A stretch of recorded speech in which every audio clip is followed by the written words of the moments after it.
नमस्कार दोस्तों, मैं Deshbandhu Chaudhary the engineers classes के यूट्यूब चैनल पर आपका स्वागत करता हूं। दोस्तों, हम वैदिक सभ्यता का अध्ययन कर रहे हैं और पिछले वीडियो में हमने वैदिक सभ्यता के निर्माता आर्यों के बारे में जाना था कि आर्यों का मूल निवास स्थान क्या था, आर्य कहाँ से आए थे, आर्य शब्द का अर्थ क्या होता है, आर्य शब्द का प्रयोग सबसे पहले किसने किया था और आर्यों के भौगोलिक विस्तार के बारे में जानकारी प्राप्त की थी। आज हम दोस्तों अध्ययन करेंगे कि जो वैदिक सभ्यता है, वैदिक काल है, ये दो भागों में बटा हुआ है, पूर्व वैदिक काल और उत्तर वैदिक काल। मैंने आपको बताया था पूर्व वैदिक काल चला था 1500 ईसा पूर्व से और 1000 ईसा पूर्व के मध्य। उत्तर वैदिक काल चला था 1000 ईसा पूर्व से और 600 ईसा पूर्व के मध्य। अब हम दोस्तों अध्ययन करते हैं पूर्व वैदिक काल का, और पूर्व वैदिक काल में रचना हुई थी ऋग्वेद की। चलिए दोस्तों शुरू करते हैं। पूर्व वैदिक काल,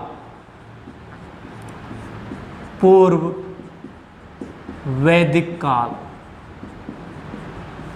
पूर्व वैदिक काल। और पूर्व वैदिक काल की समय अवधि थी 1500 ईसा पूर्व से 1000 ईसा पूर्व के मध्य।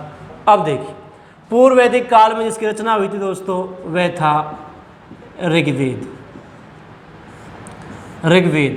ऋग्वेद की रचना हुई थी पूर्व वैदिक काल में। तो पूर्व वैदिक काल में हम जिस वेद का अध्ययन करेंगे वह है ऋग्वेद। देखिए दोस्तों, जो ऋग्वेद है ये वैदिक काल के बारे में जानकारी देने वाला सबसे प्राचीनतम स्रोत है। वैदिक सभ्यता एवं संस्कृति के बारे में जानकारी देने वाला सबसे प्राचीनतम स्रोत है ऋग्वेद। ऋग्वेद दोस्तों जो है, ऋग्वेद में जो सूक्त हैं, जो मंडल हैं, जो संहिताएं हैं, उसका हम इसमें अध्ययन करेंगे। दोस्तों ऋग्वेद जो है, ऋग्वेद सबसे प्राचीनतम स्रोत है। तो पहली बात, वैदिक काल के बारे में जानकारी देने वाला सबसे प्राचीनतम स्रोत है। वैदिक काल के बारे में जानकारी देने वाला, वैदिक काल के बारे में जानकारी देने वाला प्राचीनतम स्रोत। पहली बात, वैदिक काल के बारे में जानकारी देने वाला सबसे प्राचीनतम स्रोत है।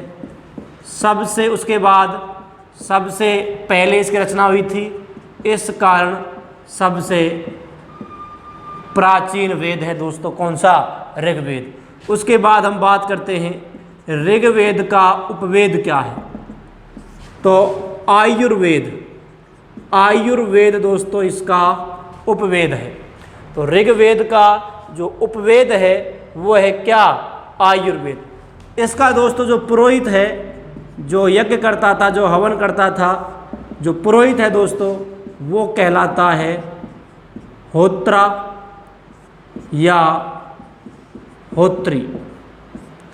इसका पुरोहित कहलाता है दोस्तों होत्रा या होत्री। ये वेद जिस देवता को समर्पित है वह है अग्नि देवता। ऋग्वेद किसको समर्पित है? अग्नि देवता को समर्पित है। दोस्तों ये ऋग्वेद की सामान्य जानकारी है। वैदिक काल के बारे में जानकारी देने वाला सबसे प्राचीनतम स्रोत है। ये सबसे प्राचीन वेद है। इसका जो उपवेद है वो कहलाता है आयुर्वेद। इसका जो पुरोहित कहलाता है वो कहलाता है होत्रा या होत्री। इसका जो देवता है वो दोस्तों है अग्नि देवता। किसको समर्पित है? ये अग्नि देवता को समर्पित है। इसके बाद दोस्तों हम बात करते हैं जो महत्वपूर्ण है, यहाँ से सवाल पूछता है कि ऋग्वेद में कितने मंडल हैं। और दोस्तों ऋग्वेद में मंडल हैं 10। कितने मंडल हैं? 10 मंडल। और इन 10 मंडलों का हम अध्ययन करेंगे, 1 से लेकर 10 मंडल, किस मंडल में क्या क्या दिया हुआ है। ऋग्वेद में दोस्तों कितने मंडल हैं? 10 मंडल हैं। यदि इन 10 मंडलों की हम बात करें तो दूसरे से और 7वां जो मंडल है, दूसरे से लेकर 7वां मंडल, दूसरे से लेकर 7वां मंडल जो है वो सबसे प्राचीन मंडल है। दूसरे मंडल से लेकर और 7वें मंडल तक सबसे प्राचीन मंडल है। तो दूसरे से और 7वां जो मंडल है, दूसरे से लेकर और 7वां मंडल, ये सबसे प्राचीन मंडल है। इसके बाद दोस्तों पहला एवं 10वां मंडल, पहला एवं 10वां मंडल, पहला एवं 10वां मंडल जो है ये बाद में जोड़े गए, बाद में जोड़े गए। पहला और 10वां मंडल दोस्तों बाद में जोड़े गए। इस कारण कहा जाता है कि जो 10वां मंडल है ये सबसे नवीन मंडल है। तो ऋग्वेद का सबसे नवीन जो मंडल है ये मंडल है दोस्तों कौन सा, 10वां मंडल। तो ये सामान्य जानकारी है। वैदिक काल के बारे में जानकारी देने वाला सबसे प्राचीनतम स्रोत है ये सबसे प्राचीन वेद है। इसका उपवेद आयुर्वेद कहलाता है। इसके पुरोहित होत्रा या होत्री कहलाते हैं। यह अग्नि देवता को समर्पित है। ऋग्वेद में दोस्तों 10 मंडल हैं, जिसमें दूसरे से लेकर और 7वां जो मंडल है ये सबसे प्राचीन है। पहला और 10वां मंडल जो है ये बाद में जोड़े गए, और जब से जो नवीन मंडल है, सबसे नया मंडल जो है दोस्तों, वो मंडल कौन सा है, वो मंडल है 10वां मंडल। यहाँ तक आप उतारिए, फिर हम ऋग्वेद के प्रत्येक मंडल के बारे में आपको बताएंगे, पहले से लेकर और 10वां मंडल तक किस मंडल में क्या क्या दिया हुआ है। बहुत ही इंपॉर्टेंट है दोस्तों ऋग्वेद के 10 मंडल। यहाँ तक उतारिए, आप इसका स्क्रीनशॉट ले लीजिए।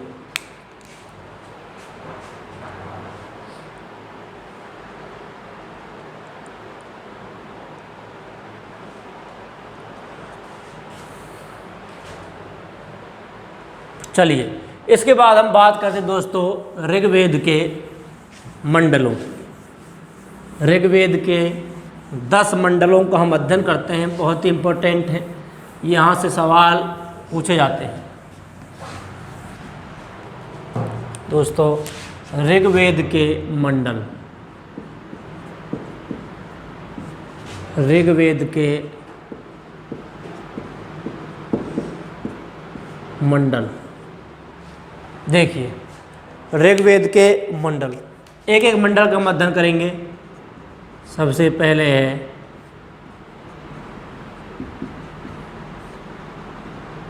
पहला मंडल। देखिए पहले मंडल में क्या है, जुआ, जुआ के खेल की चर्चा। तो आपसे पूछा जाएगा कि ऋग्वेद का जो पहला मंडल है वो किससे संबंधित है। तो ऋग्वेद का जो पहला मंडल उसमें क्या है दोस्तों, जुआ के खेल की चर्चा की गई है ऋग्वेद के पहले मंडल में। इसके बाद है दूसरा मंडल, दूसरा मंडल, दूसरे मंडल की मैं बात करता हूँ तो ऋग्वेद का जो दूसरा मंडल है इसमें दोस्तों कृषि संबंधी कार्यों का विवरण है। कृषि संबंधी कार्यों का विवरण ऋग्वेद के दूसरे मंडल में किसका विवरण है, कृषि संबंधी कार्यों का विवरण है इसमें। इसके बाद हम बात करते हैं तीसरा मंडल, और दोस्तों जो तीसरा मंडल है इसमें गायत्री मंत्र। तो इसमें क्या है, गायत्री ओम भूर्भुवस्सुः है, तो इसका उल्लेख है इसमें, गायत्री मंत्र का उल्लेख। यदि दोस्तों इसके बारे में बात करूं तो गायत्री मंत्र के जो रचनाकार थे, गायत्री मंत्र के रचनाकार थे विश्वामित्र। कौन है, विश्वामित्र। और ये जिनको समर्पित है दोस्तों, आपसे पूछा जाएगा कि गायत्री मंत्र किसको समर्पित है, तो गायत्री मंत्र समर्पित है सावित्री को। दोनों इंपॉर्टेंट चीज़ हैं, आपको याद रखना है। इंपॉर्टेंट है तीसरा मंडल। तो तीसरा मंडल दोस्तों इसमें गायत्री मंत्र का उल्लेख है।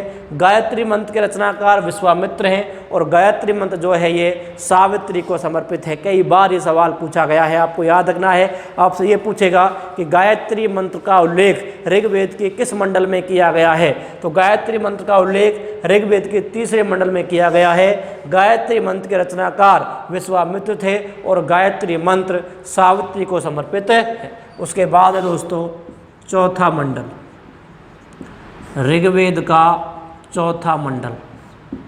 ऋग्वेद का चौथा मंडल दोस्तों इसमें कृषि संबंधी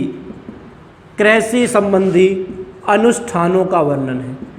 कृषि संबंधी अनुष्ठानों का वर्णन, कृषि संबंधी अनुष्ठानों का वर्णन है इसमें। यह अब ध्यान रखना है, दूसरा मंडल और चौथा मंडल सिर्फ एक शब्द का अंतर है। इसमें तो दूसरे मंडल में दोस्तों क्या है, कृषि संबंधी कार्यों का उल्लेख तो किस मंडल में है? दूसरे मंडल में। और कृषि संबंधी अनुष्ठानों का वर्णन किस मंडल में है? ये याद रखना है। दूसरे मंडल में तो कृषि संबंधी कार्य हैं और चौथे मंडल में कृषि संबंधी अनुष्ठान है। इसके बाद आता है पांचवा मंडल। पांचवा मंडल, और पांचवें मंडल की बात करूं दोस्तों तो पांचवें मंडल में अग्नि व घोड़े की, अग्नि व घोड़े की महिमा बताई गई है।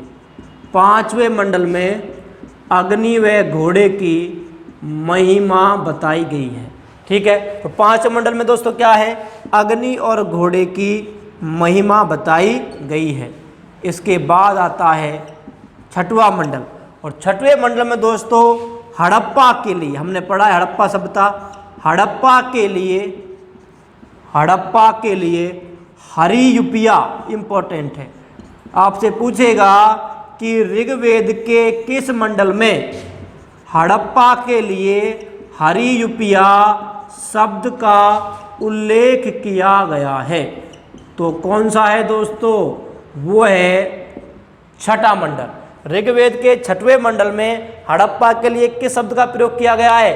हरियुपिया शब्द का प्रयोग किया गया है। एक बार फिर देखिए, ऋग्वेद का पहला मंडल, और ऋग्वेद के पहले मंडल में दोस्तों किसकी चर्चा है? जुआ के खेल की चर्चा है। दूसरा मंडल, जो दूसरा मंडल है उसमें दोस्तों कृषि संबंधी कार्यों का विवरण है। तीसरा मंडल, और दोस्तों तीसरे मंडल में गायत्री मंत्र का उल्लेख किया गया है। गायत्री मंत्र के रचनाकार विश्वामित्र थे, और गायत्री मंत्र जो है ये सावित्री को समर्पित है। उसके बाद चौथे मंडल में कृषि संबंधी अनुष्ठानों का वर्णन है, जबकि दूसरे मंडल में कृषि संबंधी कार्यों का विवरण है या वर्णन है। पांचवें मंडल में अग्नि व घोड़े की महिमा बताई गई है। छठवां मंडल है, इसमें हड़प्पा के लिए हरियुपिया शब्द का उल्लेख किया गया है। यहां तक उतारिए 6 मंडलों को।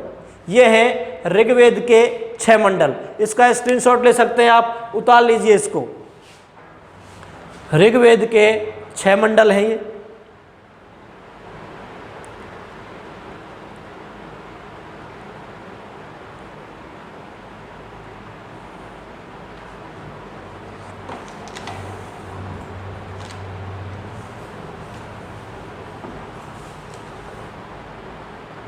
चलिए, इसके बाद अगला पढ़ते हैं 7वां मंडल।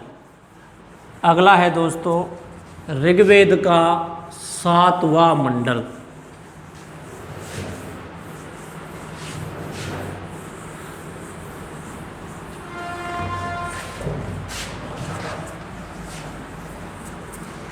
सातवां मंडल,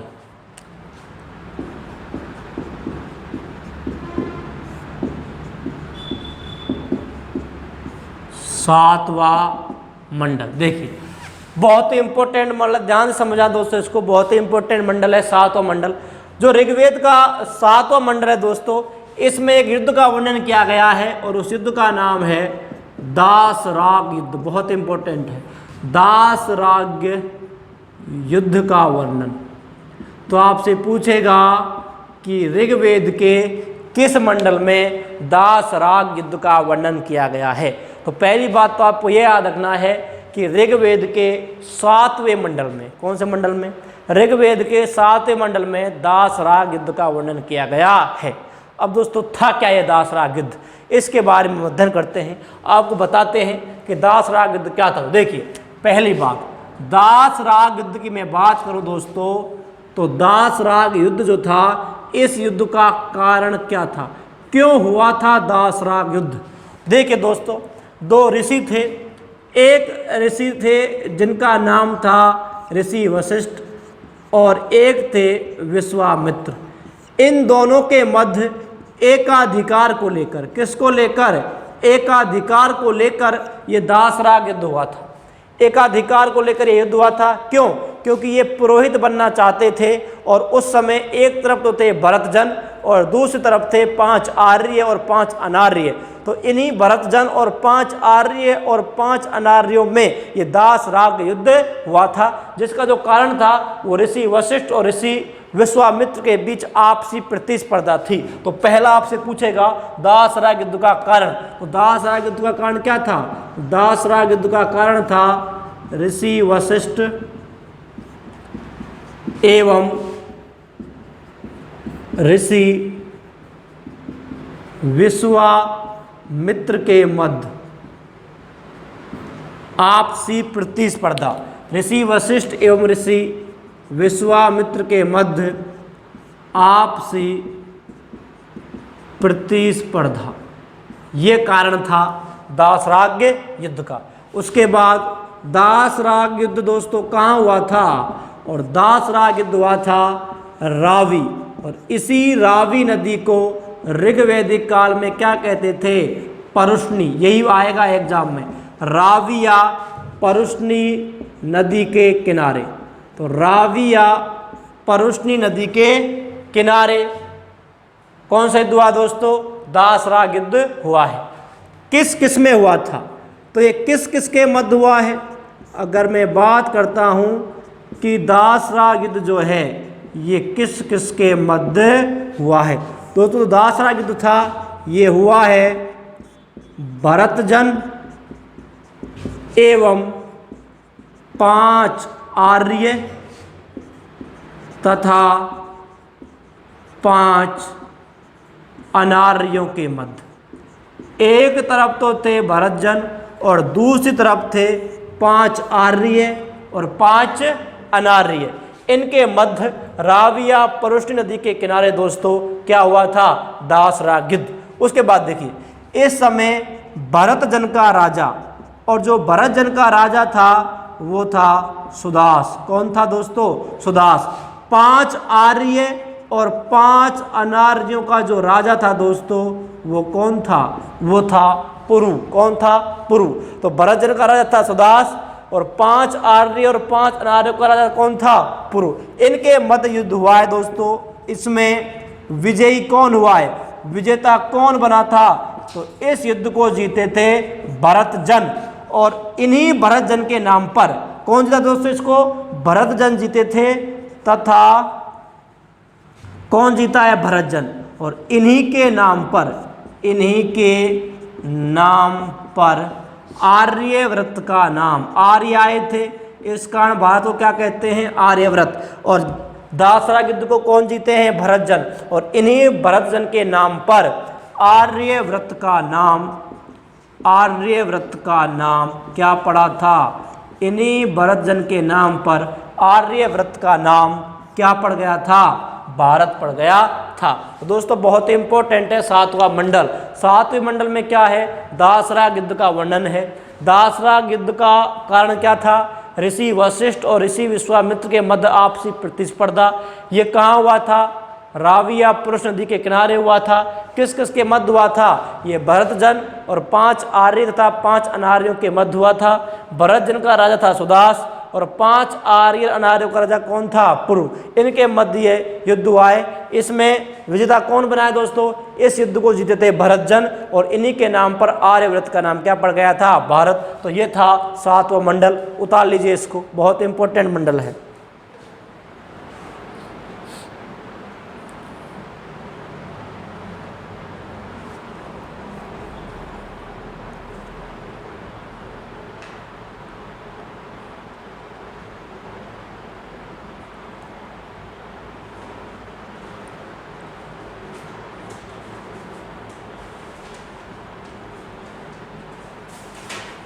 चलिए आगे पढ़ते हैं 8वां मंडल। स्क्रीनशॉट ले लीजिए इसका।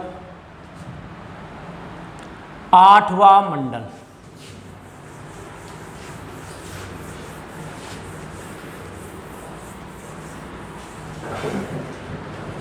आठवां मंडल।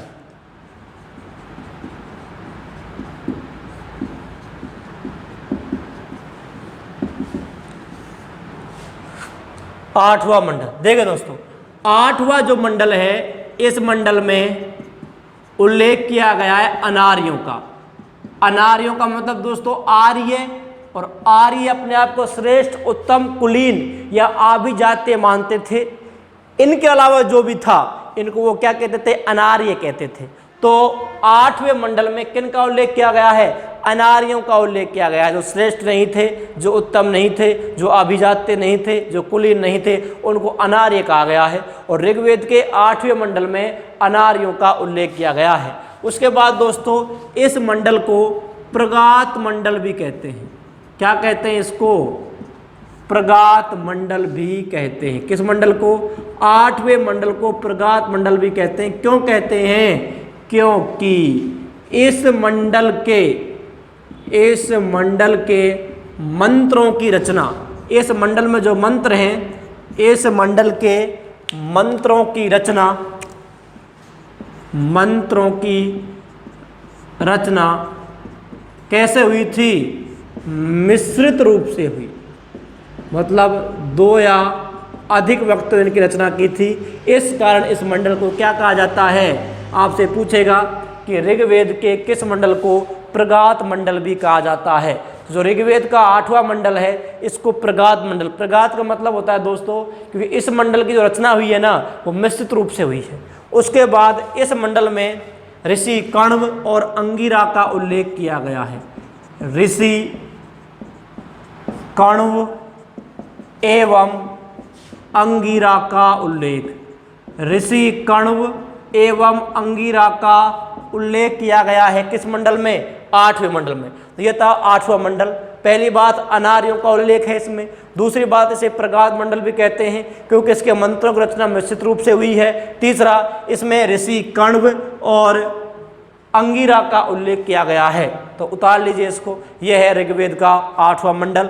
स्क्रीनशॉट ले सकते हैं आप इसका।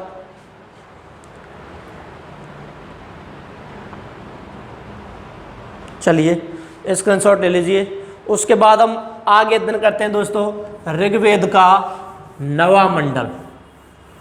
9वां मंडल, ऋग्वेद का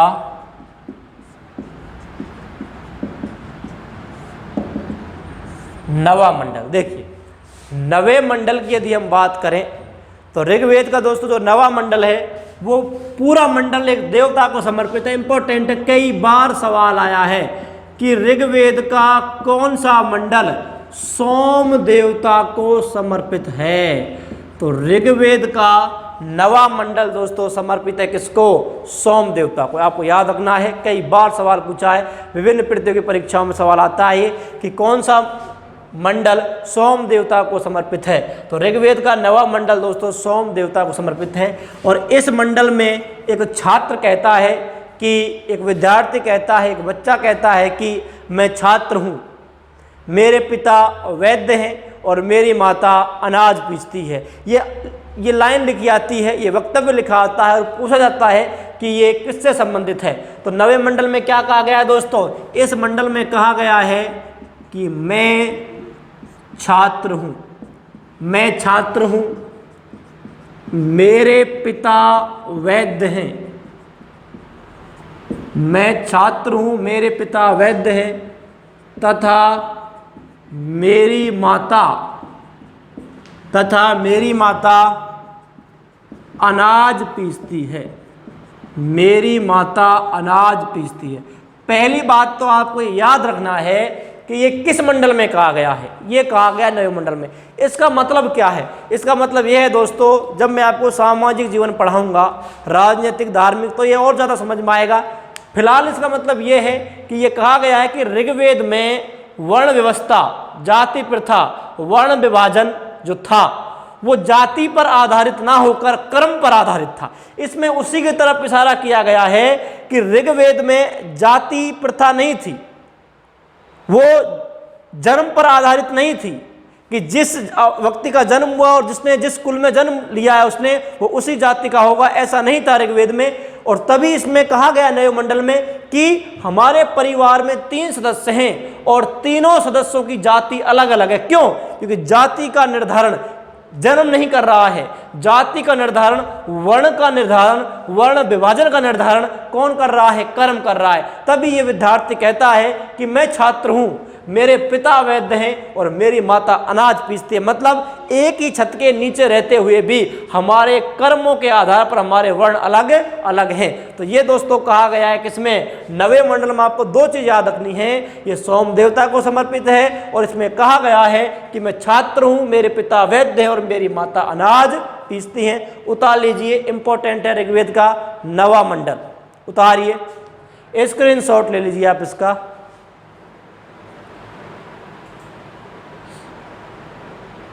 चलिए इसके बाद हम बात करते हैं ऋग्वेद का 10वां मंडल। ये भी दोस्तों इंपॉर्टेंट है। अगला है 10वां मंडल। इसके बाद हम बात करते हैं ऋग्वेद के 10वें मंडल की। देखो दोस्तों, सबसे पहले ऋग्वेद के 10वें मंडल में सत्य को परिभाषित किया गया है कि सत्य क्या है। इसमें कहा गया है कि एकम सत्यम विप्र बहुधा वंदते, कि सत्य एक है लेकिन विद्वान जो लोग हैं इनको अलग अलग तरीके से इसको परिभाषित करते हैं। तो पहली बात आपको याद रखनी है ऋग्वेद के 10वें मंडल में कि इसमें किसको परिभाषित किया गया है, सत्य को परिभाषित किया गया है। इसके बाद दोस्तों ऋग्वेद में वसुदेव कुटुंबकम की सर्वप्रथम चर्चा की गई है। वसुदेव कुटुंबकम का मतलब है कि संपूर्ण पृथ्वी, संपूर्ण संसार हमारा परिवार है, हमारा कुटुंब है। तो सर्वप्रथम वसुदेव कुटुंबकम की चर्चा ऋग्वेद के किस मंडल में की गई है, 10वें मंडल में की गई है। इसके बाद देखिए दोस्तों, ऋग्वेद के 10वें मंडल में एक सूक्त है जिसका नाम है पुरुष सूक्त। इस पुरुष सूक्त में सबसे पहले वर्ण विभाजन की चर्चा की गई थी, वर्ण व्यवस्था की चर्चा की गई थी, जो वर्तमान में जाति प्रथा का ही एक रूप है। तो अगर सवाल ये पूछा जाए कि सर्वप्रथम वर्ण विभाजन की चर्चा ऋग्वेद के किस मंडल में की गई है, तो सर्वप्रथम वर्ण विभाजन की चर्चा ऋग्वेद के 10वें मंडल के पुरुष सूक्त में की गई है। लेकिन यहाँ जो वर्ण विभाजन था ये जाति पर आधारित नहीं था। ये आपको नोट करना है, ये आपको याद रखना है कि वर्ण विभाजन जो था इसकी चर्चा तो ऋग्वेदिक काल में ही हो गई थी, लेकिन ऋग्वेदिक काल में जो वर्ण विभाजन था ये जाति पर आधारित ना होकर किस पर आधारित था, कर्म पर आधारित था। ये आपको याद रखना है। जैसे ही उत्तर वैदिक काल आएगा तो उत्तर वैदिक काल में वर्ण विभाजन किस पर आधारित हो जाएगा, जाति पर। तो आपको याद रखना है कि ऋग्वेद में भी वर्ण विभाजन था, तभी तो ऋग्वेद के 9वें मंडल में एक छात्र कहता है कि मैं छात्र हूं, मेरे पिता वैद्य हैं और मेरी माता अनाज पीसती है। इसका सीधा सा अर्थ यह था कि एक ही परिवार के 3 सदस्यों का कर्म के आधार पर वर्ण अलग अलग था। तो वर्ण विभाजन सबसे पहले ऋग्वेद के 10वें मंडल के पुरुष सूक्त में था, लेकिन ये जाति पर आधारित ना होकर कर्म पर आधारित था। इसके बाद 10वें मंडल में विवाह सूक्त का उल्लेख किया गया है और विवाह सूक्त में विवाह को संस्कार माना गया है। दोस्तों ये थे ऋग्वेद के 10 मंडल। आप इसका स्क्रीनशॉट ले लीजिए, उतार लीजिए इसको। तो ये ऋग्वेद के 10 मंडल थे। इसके बाद दोस्तों अगले वीडियो में हम यजुर्वेद, सामवेद और अथर्ववेद का अध्ययन करेंगे। तब तक के लिए धन्यवाद।